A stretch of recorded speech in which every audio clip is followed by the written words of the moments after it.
यह कहानी एक योद्धा के जीवन से प्रभावित एक मोटिवेशनल स्टोरी है जो आपको अपनी जिंदगी को देखने का एक नया नजरिया सिखाएगी। और अगर आपने इस कहानी से मिलने वाली सीख को समझ लिया तो आपकी पूरी जिंदगी बदल जाएगी। सांभ, जो कि इस कहानी का नायक है, उसे एक रात बुरा सपना आता है जिसमें वह हर रोज की तरह अपने गुरु के आश्रम में तलवारबाजी के मुश्किल दाव पेचों का अभ्यास कर रहा था। उसका अभ्यास अच्छा चल रहा था, लेकिन जैसे ही वह एक ऊंची छलांग लगाकर जमीन में वापस आता है, उसका एक पैर टूटकर कांच के टुकड़ों की तरह बिखर जाता है। उसकी ऐसी हालत देखकर सभी लोग डर जाते हैं, लेकिन एक रहस्यमय आदमी बड़ी शांति से उन टुकड़ों को इकट्ठा करने लगता है, जिसने भूरे रंग के जूते पहने हुए थे। सांभ घबरा कर नींद से जाग जाता है। उस समय रात्रि का अंतिम प्रहर चल रहा था और वह खुद को शांत करने के लिए बाहर टहलने निकल जाता है।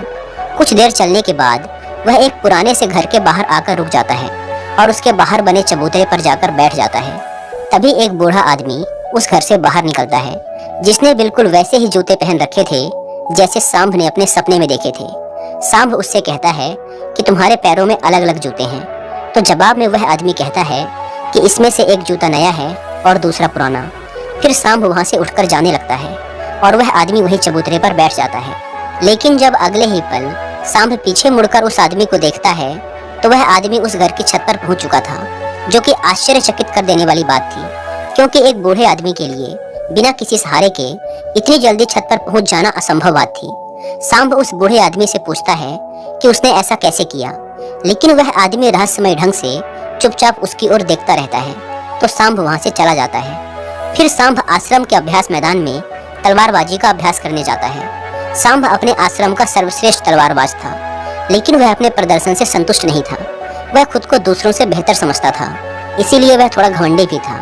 अपने आप को सबसे श्रेष्ठ साबित करने के लिए वह तलवारबाजी पर ऐसे ऐसे प्रयोग करता था जो कि बहुत ही मुश्किल और खतरनाक थे। ऐसे प्रयोग करके वह सर्वश्रेष्ठ तलवारबाज बनना चाहता था, क्योंकि तलवारबाजी के क्षेत्र में ऐसे प्रयोग और अभ्यास आज तक किसी ने नहीं किए थे। लेकिन उन अभ्यासों को वह कर नहीं पा रहा था और बार बार जमीन पर गिर जाता था।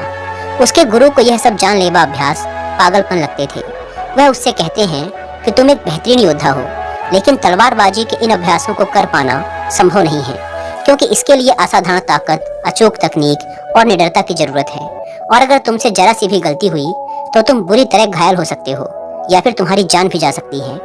गुरु की बातें सांभ को दुखी कर देती हैं। उसे इन विशेष अभ्यासों को करने के लिए विशेष प्रशिक्षण की जरूरत थी, तो मदद मांगने वह उस बूढ़े आदमी के पास चला जाता है। सांभ उससे पूछता है कि आप पलक झपकते ही उस ऊंची दीवार पर उस दिन कैसे चढ़ गए थे, क्योंकि मैं खुद एक योद्धा हूँ और मैं अच्छी तरह यह जानता हूँ कि कोई भी योद्धा ऐसा नहीं कर सकता। वह आदमी कहता है, उसे समझने के लिए अभी तुम बहुत कमजोर हो और तुम्हें बहुत कुछ सीखने की जरूरत है।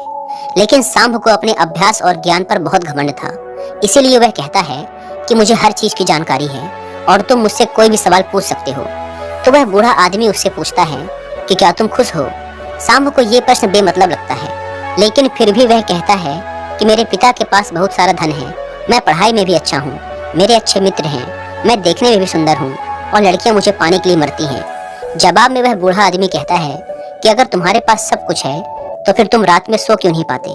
तुम कल भी रात्रि के अंतिम प्रहर में मेरे पास आए थे और आज भी तुम रात्रि के अंतिम प्रहर में ही आए हो। उस बूढ़े व्यक्ति की रहस्यमय बातें सुनकर सांभ उसकी तुलना दुनिया के महान दार्शनिकों से करने लगता है और उसे दार्शनिक बाबा के नाम से ही बुलाने लगता है। उसके बाद वह आदमी पूछता है कि अगर तुम देश के सर्वश्रेष्ठ तलवारबाज की प्रतियोगिता का हिस्सा ना होते तो तुम क्या कर रहे होते। ये प्रश्न सांभ को अंदर से हिला कर रख देता है, क्योंकि उसने सर्वश्रेष्ठ तलवारबाज बनने के अलावा और कुछ भी नहीं सोचा था। पर उस बूढ़े आदमी ने यह सवाल पूछा क्यों। सांभ को लगता है कि वह आदमी सनकी है, इसीलिए वह घबरा कर वहां से चला जाता है और उसे भूलने का प्रयास करने लगता है। अपनी रोजमर्रा की जिंदगी की तरह वह दोस्तों के साथ मजे करता है, नशा करता है और लड़कियों को आकर्षित करके उनके साथ समय बिताता है। पर इसी दौरान अचानक सिर्फ एक पल के लिए वह दार्शनिक बाबा उसके सामने आ जाता है, जो एक इशारा था कि सांभ अपनी हरकतें सुधारे। तो सांभ दार्शनिक बाबा से मिलने उसके पास चला जाता है। उन दोनों में थोड़ी बातचीत के बाद गीता नाम की लड़की खाना लेकर आती है, जो कि उस बूढ़े व्यक्ति की मुंह बोली बेटी थी। फिर वो दोनों खाना खाने लगते हैं। तो सांभ अपने मुंह में खाना ठूसने लगता है और जल्दी जल्दी खाने लगता है। लेकिन दार्शनिक बाबा कहता है कि तुम्हें अपना खाना आराम से आनंद लेते हुए खाना चाहिए। वह कहता है कि तुम्हारे अंदर बहुत सी गलत आदतें हैं और अगर तुम मुझसे प्रशिक्षण लेना चाहते हो तो आज से ही तुम्हें मित्रों के साथ बेमतलब घूमना, नशा करना, मांस खाना, शारीरिक संबंध बनाना बंद करना पड़ेगा। लेकिन सांब को अपने प्रशिक्षण और अभ्यास पर बहुत घमंड था, तो दार्शनिक बाबा उसे कुछ समय के लिए घुटने मोड़कर खड़े रहने के लिए कहता है, जो देखने में तो बहुत आसान लगता है, लेकिन थोड़ी ही देर में सांब का सब्र जवाब दे देता है और वह वहीं जमीन पर गिर पड़ता है। अपना घमंड टूटने और खुद को बेइज्जत महसूस करने के बाद सांब गुस्से में वहां से जाने लगता है। तो दार्शनिक बाबा उसे कहता है कि आत्म अनुभव हमें बहुत सी नई चीजें सिखाता है। हमारे अंदर हर सवाल का जवाब है, इसीलिए बाहर से सोचना बंद करो और अपने अंदर अपने आत्म अनुभव से उनके जवाब ढूंढो। फिर तुम्हें पता चलेगा कि तुम रात को इसलिए नहीं सो पाते क्योंकि तुम अंदर से खाली हो और तुम्हें अपने खालीपन से डर लगता है। वो ये भी कहता है कि एक योद्धा के लिए शरीर और दिमाग दोनों पर नियंत्रण होना बेहद जरूरी है और वो सांब को एक योद्धा की तरह प्रशिक्षित करने के लिए मान जाता है। अगले दिन सांब जब अपने आश्रम के अभ्यास मैदान में जाता है तो वहाँ उसे पता चलता है कि उसके मित्र सबल के हाथ में अभ्यास के दौरान गहरी चोट आ गई है और अब सबल देश की सबसे बड़ी प्रतियोगिता में हिस्सा नहीं ले पाएगा। इस बात से सबल को प्रशिक्षित करने वाला शिक्षक बहुत परेशान था, क्योंकि सबल तीरंदाजी में सबसे श्रेष्ठ योद्धा था। रात को सांब फिर दार्शनिक बाबा से मिलने जाता है। उस समय दार्शनिक बाबा बैलगाड़ी के पहिए को सुधार रहे थे। वो सांब से एक लोहे का टुकड़ा मांगता है, तो सांब जानबूझकर उस लोहे के टुकड़े को बाबा की तरफ तेजी से फेंकता है, लेकिन बाबा बिना उसकी ओर देखे बड़ी आसानी से उस लोहे के टुकड़े को अपने हाथों में पकड़ लेता है। सांब दोबारा से ऐसा करता है, लेकिन दार्शनिक बाबा फिर से उसे बिना देखे पकड़ लेता है। दार्शनिक उससे कहता है कि हमारे दिमाग में लाखों बेतुके विचार चलते रहते हैं जो हमारे लक्ष्य को धुंधला बनाकर हमें भटका देते हैं। फिर वो सांब को थप्पड़ मारकर उसे उकसाता है और बदले में मुक्का मारने के लिए कहता है। पहले तो सांब शांत रहता है, लेकिन जब वह दार्शनिक बाबा पर हमला करता है तो दार्शनिक उसे पलक झपकते ही चारों खाने चित्त कर देता है और उससे कहता है कि अपने लक्ष्य के अलावा जो कुछ भी तुम्हारे दिमाग में चल रहा है वो सब बेकार है। उस कचरे को अपने दिमाग से बाहर निकाल दो। और वह उसे अगली सुबह नदी के पुल के ऊपर मिलने बुलाता है। अगले दिन जब सांब नदी के पुल पर पहुंचता है तो दार्शनिक उसे धक्का देकर पुल से नीचे गिरा देता है। सांब गुस्से में दार्शनिक पर चिल्लाने लगता है। तब दार्शनिक कहता है, जिस पल तुम नीचे गिर रहे थे उस पल तुम्हारा दिमाग बिल्कुल खाली था, अब फिर से उसमें कचरा भर चुका है। सांब गुस्से में कहता है कि मेरे दिमाग में कोई कचरा नहीं भरा है। तो दार्शनिक सांब के दिमाग पर नियंत्रण करके वो सब देखने लगता है जो उसके दिमाग में चल रहा था। फिर वो कहता है कि अगर तुम अपना ध्यान इन फिजूल के विचारों में रखोगे तो तुम अपने वर्तमान के पलों को जी नहीं पाओगे, और जब तुम अपना सारा ध्यान वर्तमान के पलों में रखोगे तब तुम्हें पता चलेगा कि तुम क्या कर सकते हो और कितने अच्छे से कर सकते हो। दोस्तों, अगर आप भी अपने प्रेजेंट मोमेंट को नहीं जी पाते और आपका भी मन भटकता रहता है तो प्रेजेंट मोमेंट की पावर को समझने और प्रेजेंट मोमेंट में जीने के तरीकों के बारे में जानने के लिए मैं आपको एक बहुत ही पावरफुल बुक रिकमेंड करूंगा जिसका नाम है द पावर ऑफ नाउ। यह किताब उन लोगों के लिए एक परफेक्ट टीचर का काम करेगी जो अपने दिमाग में लगातार चल रहे शोर को शांत करना चाहते हैं, जीवन के प्रवाह के प्रति समर्पण करना चाहते हैं और प्रत्येक दिन के बारे में अधिक उपस्थित, एकाग्र और जागरूक बनना चाहते हैं। इस पुस्तक के लेखक एकार्ट टोल हमें बताते हैं कि हम में से अधिकांश के लिए हमारा दिमाग हमें नियंत्रित करता है और हम इसके गुलाम बनकर रह जाते हैं। हमारे विचार अक्सर दोहराए जाने वाले और बेकार होते हैं। हम अतीत और भविष्य से विचलित होकर बहुत अधिक समय बर्बाद करते हैं और हम अपने दिमाग में चल रही बकबक के लिए ऑफ बटन नहीं ढूंढ पाते।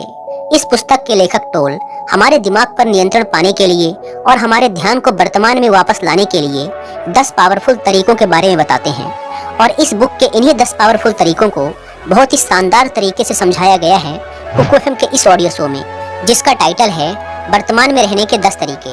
56 मिनट के इस ऑडियो शो में आपको इस किताब का पूरा निचोड़ मिल जाएगा। इस ऑडियो बुक के अलावा भी कुकू एफएम पर अलग अलग फील्ड जैसे मोटिवेशन, बिजनेस, फाइनेंस, स्पिरिचुअलिटी से रिलेटेड 10,000 से भी ज्यादा ऑडियो शोज अवेलेबल हैं, वो भी हिंदी, इंग्लिश समेत कई रीजनल लैंग्वेजेस में। कुकू एफएम पर हर महीने 2400 घंटों से भी ज्यादा का न्यू कंटेंट ऐड कर दिया जाता है, जिसे आप अपने डेली के काम जैसे वॉकिंग, रनिंग, कुकिंग करते हुए सुन सकते हैं। इस प्लेटफॉर्म का मंथली सब्सक्रिप्शन पड़ता है 99 रुपीज़ का, लेकिन अगर आप मेंबरशिप लेते समय यूज करते हैं कूपन कोड WI50 तो आपको इसके फर्स्ट मंथ का सब्सक्रिप्शन पड़ेगा 99 की बजाय सिर्फ 49 रुपीज़ का। ऐप को डाउनलोड करने की link description and first comment पर मिल जाएगी। आइए कहानी में वापस लौटते हैं। सबल को चोट लगने के बाद तीरंदाजी सिखाने वाला शिक्षक सभी छात्रों की परीक्षा ले रहा था। इस दौरान सांब दार्शनिक के सिखाए तरीके से अपने ध्यान को एकाग्र करने में सफल हो जाता है और पूरी एकाग्रता के साथ तीरंदाजी का बेहतरीन प्रदर्शन करके दिखाता है, जो कि शायद सबल से भी बेहतर था। सभी लोग सांभ के ऐसे प्रदर्शन को देखकर हैरान रह जाते हैं। फिर उस रात सांभ दार्शनिक को पूरी बात बताता है। वह खुश था और उसे अपने प्रदर्शन पर नाच था, क्योंकि दूसरे खिलाड़ी योद्धा उससे जलने लगे थे। लेकिन दार्शनिक को उसकी बातों में कोई दिलचस्पी नहीं थी। वो कहता है कि तुम अभी भी अतीत में जी रहे हो और तुम्हें अपने प्रदर्शन पर घमंड भी है। इसका मतलब अभी तुम कुछ भी नहीं सीखे। इतना कहकर वह उसे घर जाने के लिए कहता है और आज रात उसे कुछ भी सिखाने से मना कर देता है। लेकिन यहाँ कुछ अजीब होता है। सांभ वहाँ छुपकर सुबह होने का इंतजार करता है और सुबह होते ही दार्शनिक का पीछा करने लगता है। दार्शनिक सांभ के आश्रम के अभ्यास मैदान में चला जाता है और जाकर एक ऊंचे स्थान में बैठ जाता है। जब सांभ उसके बगल में जाकर बैठता है तो वह महसूस करता है कि वो सभी खिलाड़ी योद्धाओं के दिमाग को पढ़ पा रहा है। वो उनके दिमाग में चल रही सभी बातों को सुन सकता है। उसे हैरानी तो तब होती है जब सांभ स्वयं को उस अभ्यास मैदान में आते हुए देखता है। यह देखकर वो अपनी जगह से नीचे गिर जाता है। फिर उसे पता चलता है कि ये सब तो उसका भ्रम है। ना तो सुबह हुई थी और ना ही उसने दार्शनिक का पीछा किया था। ये तो दार्शनिक था जो उसके दिमाग से खेल रहा था। दार्शनिक उससे कहता है कि अभी तो बहुत कुछ सीखना बाकी है। लेकिन सांभ बुरी तरह से डर चुका था, तो वह घबराकर वहां से चला जाता है। इस घटना का सांभ पर उल्टा असर पड़ता है। उसका आत्मविश्वास नीचे गिरने लगा था, जो उसके साथी योद्धा भी महसूस करते हैं और उसका शिक्षक भी, क्योंकि उसका प्रदर्शन कमजोर पड़ने लगा था। अगले दिन वह दार्शनिक के घर के बाहर गीता को देखता है, जो कि दार्शनिक के लिए खाना लेकर आई थी। वह उससे कहता है कि मुझे लगा था कि दार्शनिक के तरीकों से मैं एक बेहतर योद्धा बन सकता हूँ, लेकिन मेरे साथ बिल्कुल उल्टा हो रहा है। फिर दार्शनिक सांभ से वो सारे काम करवाता है जो आज से पहले उसने कभी नहीं किए थे, जैसे कि कचरा साफ करना, गंदगी साफ करना, कपड़े धोना, लोगों की मदद करना, घूमना और गप्पे मारना बंद, मांस खाना बंद, शारीरिक संबंध बनाना बंद। सांभ ये सब कर तो रहा था, लेकिन उसे ये सब बेमतलब लग रहा था। उसका प्रदर्शन सुधरने की बजाय दिन प्रतिदिन खराब होता जा रहा था, क्योंकि वह दार्शनिक की शिक्षाओं को समझ नहीं पा रहा था। और एक दिन तंग आकर वह दार्शनिक से झगड़ने लगता है। वह कहता है कि गंदगी साफ करके मैं कौन सा योद्धा बन सकता हूँ। लेकिन दार्शनिक कहता है कि मैं तुम्हें किसी भी स्थिति में ध्यान करना सिखा रहा था और इससे तुम्हारा घमंड और बुरी आदतें कम हो जाएंगी। लेकिन सांभ का गुस्सा बढ़ता ही जा रहा था। वो कहता है कि तुमने पहले दिन मुझसे पूछा था कि क्या मैं खुश हूँ, तो आज मैं तुमसे पूछता हूँ कि क्या तुम इस खंडहर घर में खुश हो। असल में सांभ को लगता है कि दार्शनिक जिंदगी से हारा हुआ व्यक्ति है, जो अपनी जिंदगी में सफल नहीं हो पाया है, और उसकी रहस्यमयी बातें सुनकर वह गलती से उसके चक्कर में फंस गया है। दार्शनिक उसे अपनी भावनाओं पर काबू करने के लिए कहता है, लेकिन सांभ तो उसकी एक भी सुनने को तैयार नहीं था और गुस्से में वो दार्शनिक से कहता है कि अपनी खुशी में खुद तलाश लूंगा, और अपना प्रशिक्षण छोड़कर वहां से चला जाता है। अफसोस, सांभ ये समझ नहीं पाया कि दार्शनिक उसे निस्वार्थ भाव से दूसरों की सेवा करना सिखा रहा था, जिससे उसका घमंड कम हो सकता था। खैर, सांभ ने अपनी पुरानी दिनचर्या को वापस अपना लिया था, जैसे नशा करना, मांस खाना, दोस्तों के साथ बेवजह का समय बर्बाद करना, लड़कियों को आकर्षित करके उनके साथ समय बिताना और दूसरों से श्रेष्ठ दिखने के लिए जानलेवा अभ्यास करना। एक दिन ऐसे ही जब वह खतरनाक अभ्यास कर रहा था, तब ऊंचाई से गिरने पर उसका पैर बुरी तरह घायल हो जाता है। फिर इलाज के दौरान उसे पता चलता है कि उसके दाहिने पैर की हड्डी सिर्फ टूटी नहीं है, बल्कि चकनाचूर हो गई है, जिसमें अलग अलग 17 दरारें पड़ चुकी हैं। चिकित्सक उससे कहते हैं कि अगर तुम अपना ठीक से ध्यान रखोगे तो अगले कुछ महीनों में तुम चलने लगोगे, सिर्फ चलने। सांभ को पता चल चुका था कि उसका सर्वश्रेष्ठ तलवारबाज बनना लगभग असंभव हो चुका है, क्योंकि उसे चलने के लिए भी बैसाखी का सहारा लेना पड़ता था और उसका प्रशिक्षण भी पूरी तरह से बंद हो चुका था। टांग टूटने के साथ ही अब उसका घमंड भी टूट चुका था। फिर एक दिन गीता उससे मिलती है। उसे सांभ की चिंता हो रही थी, क्योंकि देश की सबसे बड़ी प्रतियोगिता में हिस्सा लेने का उसका सपना टूट चुका था। वो दोनों एक दूसरे को अच्छी तरह से समझते थे और वो एक दूसरे को पसंद भी करने लगे थे। सांभ अपने सपने को यूं ही टूटता हुआ नहीं देखना चाहता था, इसीलिए वह अपने शिक्षक से मिलता है और कहता है कि मैं अभी की छोटी छोटी प्रतियोगिताओं में तो हिस्सा नहीं ले पाऊंगा, लेकिन 10 महीने बाद योद्धाओं के चुनाव की जो अंतिम प्रतियोगिता होगी, मैं उसमें जरूर हिस्सा लूंगा। जिसके लिए उसने प्रतियोगिता कराने वाली समिति को अपना आग्रह पत्र भी भेज दिया है। लेकिन शिक्षक को उसकी हालत देखकर लगता है कि सांभ अब कभी भी प्रतियोगिता में हिस्सा नहीं ले पाएगा, क्योंकि उसके पैर की हड्डियां टूटी हुई हैं और अब उसका प्रशिक्षण भी बंद हो चुका है। अपने सपने को टूटता हुआ देखकर सांभ गुस्से से भर जाता है और घर जाकर तोड़फोड़ करने लगता है। ये दौर उसकी जिंदगी का सबसे मुश्किल दौर था। उसका सब कुछ बर्बाद हो चुका था। अब उसके जिंदा रहने का कोई मतलब नहीं था। इसीलिए अपनी जिंदगी खत्म करने के लिए वो एक ऊंची इमारत पर चढ़ जाता है। इससे पहले कि वो नीचे कूद पाता, वहाँ कुछ अजीब होने लगता है। उसे एक इंसान नजर आता है जो कोई और नहीं बल्कि उसी की बुरी परछाई थी। वो परछाई उसके घमंड, उसके गुस्से, उसके डर, उसके संदेह और उसके अंदर चल रही उथल पुथल को दर्शाती है। वो कोई और नहीं बल्कि उसी के अंदर का शैतान था। वो सांभ को नीचे कूदने के लिए उकसा रहा था। यहाँ सांभ समझ जाता है कि अगर वो अपने अंदर की सभी बुराइयों को खत्म कर देगा तो उसके अंदर शांति आ जाएगी। तभी वह शैतान नीचे गिरकर हमेशा के लिए खत्म हो जाता है। लेकिन ये सब तो बस उसका एक सपना था। वो शैतान तो अभी भी उसके अंदर ही था। उसने सपने के जरिए अपनी जिंदगी की सच्चाई को देखा था। तो मदद मांगने वो दार्शनिक के पास चला जाता है। सांभ दार्शनिक के पास जाकर रोने लगता है। दार्शनिक उससे कहता है कि हर चीज का एक मकसद होता है। अब तुम्हें अपने सवालों के जवाब अपने अंदर से ही ढूंढने पड़ेंगे, और जब तक तुम्हें अपने अंदर से कोई खास जवाब नहीं मिलता तब तक तुम उस पेड़ के नीचे बैठे रहो। सांभ पेड़ के नीचे बैठकर सोचने लगता है। उसके पास समय तो बहुत था, लेकिन वो क्या सोचे उसे ये पता नहीं था। वो बार बार अपने नए जवाब के साथ दार्शनिक से मिलता, लेकिन हर बार दार्शनिक उसके जवाब से संतुष्ट नहीं होता था और उसे वापस भेज देता था। फिर सारी रात सोचने के बाद जब सुबह वह एक नए शादीशुदा जोड़े को देखता है तो उसे अपना जवाब मिल जाता है कि हमारी जिंदगी का एक एक पल बहुत खास है, हमें अपनी जिंदगी की कद्र करनी चाहिए। उसका ये जवाब सुनकर दार्शनिक खुश हो जाता है। सांभ को अपनी जिंदगी की कीमत पता चल चुकी थी। अब ऊंची इमारत से कूदने के विचार उसके दिमाग में नहीं आएंगे। दार्शनिक के साथ रहते हुए वो बहुत सी नई बातें सीखता है। दार्शनिक उसके अंदर फिर से जीने की आशा भरता है और अपनी जिंदगी फिर से शुरू करने के लिए उसे तैयार करता है। फिर एक दिन सांभ अपने मित्रों से मिलता है और अतीत में अपने बुरे व्यवहार के लिए उनसे क्षमा मांगता है। उसके मित्र सांभ का ये रूप देखकर हैरान रह जाते हैं। दार्शनिक के विचारों ने सांभ को पूरी तरह से बदल दिया था, और एक दिन सांभ दार्शनिक से कहता है कि वो उसी की तरह लोगों की निस्वार्थ भाव से सेवा करने के लिए तैयार है। लेकिन दार्शनिक उसे उसकी तलवारबाजी का प्रशिक्षण फिर से शुरू करने के लिए कहता है, पर सांभ उससे सहमत नहीं होता। वो कहता है कि मेरे पैर की हड्डी टूटी हुई है, मैं ये नहीं कर सकता। दार्शनिक कहता है कि एक योद्धा कभी भी अपनी जीत या श्रेष्ठता की चिंता नहीं करता। उसे जो काम सबसे प्यारा है वो उसे करता रहेगा, चाहे उसमें उसकी जान ही क्यों न चली जाए। फिर दार्शनिक उसे अभ्यास के लिए एक छोटे से मैदान में ले जाता है, जिसे उसने तब तैयार किया था जब सांभ घायल होकर बिस्तर में पड़ा था। अपने पैर में 17 चोटें होने के बाद भी सांभ पूरी मेहनत और लगन से अभ्यास करता है और खुद को आने वाली प्रतियोगिता के लिए तैयार करता है। और एक दिन जब वह अभ्यास के लिए अपने पुराने आश्रम में जाता है तो उसे देखकर उसके साथी योद्धा और शिक्षक हैरान रह जाते हैं। लेकिन सांभ की परेशानी तो तब बढ़ती है जब उसका शिक्षक उसे एक चिट्ठी देता है। प्रतियोगिता आयोजित कराने वाली समिति ने सांभ की याचिका को खारिज कर दिया था। समिति ने सांभ के चिकित्सकों से बात की।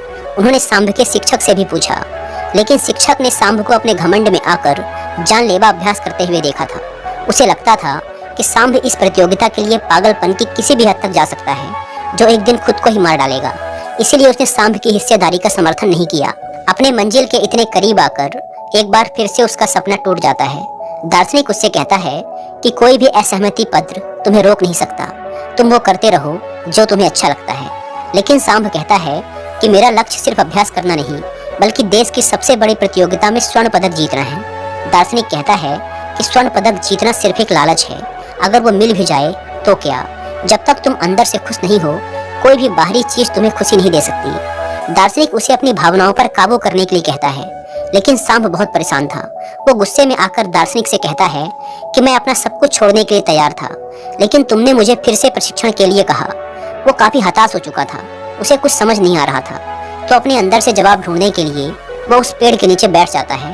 दार्शनिक उसकी तरफ को देखता है तो उसे कल सुबह अपने साथ एक पहाड़ के ऊपर चलने के लिए कहता है, जहाँ कोई खास चीज है।